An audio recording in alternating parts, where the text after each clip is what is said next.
Hi, everyone. Thank you so much for coming. I really appreciate it. And thank you to everyone to Ron and the bookstore and the library for helping put this together. So I'm going to tell you a little bit about my book, and then I'll read you a bit of a vignette from it. But I just wanted to tell you that this book emerged out of really my own experiences. So I talk about work-life balance.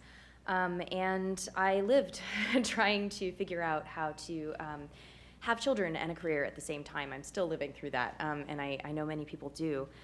So this is a deeply personal book as well as an academic, scholarly endeavor. But this book looks at how women navigate their rights to various policies that apply to helping them to achieve a work-life balance, whatever that may be. So I look at two different workplace settings. I start with my home field of academia, and then I also compare that to the US military. And so I wanted to share a story, going along with Nicole's theme, from the second chapter of the book, which focuses specifically on academia. So Constance is a 39-year-old assistant professor in her first year of a tenure-track position at a small public university in the American South.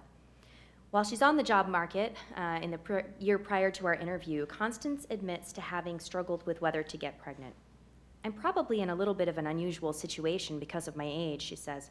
We've had some difficulty not getting pregnant, but I've had some losses, so I knew I was going to have to start work pregnant. When I spoke with her, Constance had just given birth.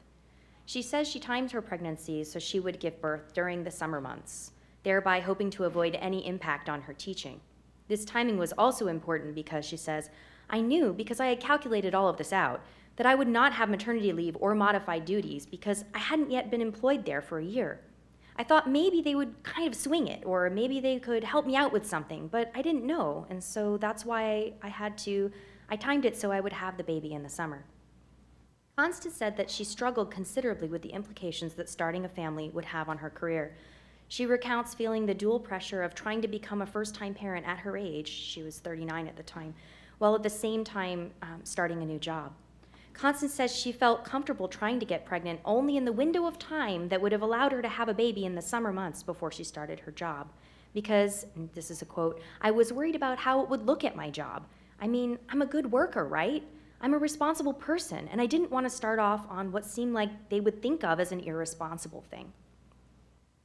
So Constance is simultaneously beginning her new role as a mother as well as her career as a tenure-track faculty member.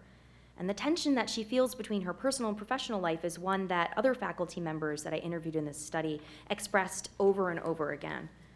Just like Constance, each of these women has to consider her own circumstances when making decisions about her rights in pursuit of work-life balance.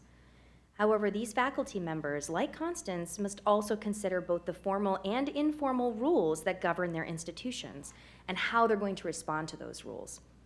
So in exploring how women like Constance, there's 48 women in the study, navigate both the kind of formal and informal rules that govern their workplaces, I find that these policies often can fall short of helping these women to fully alleviate that work-life balance tension. And in fact, in some instances, these policies and claiming these policies can in fact perpetuate stereotypes of women as and mothers in particular as non-ideal workers.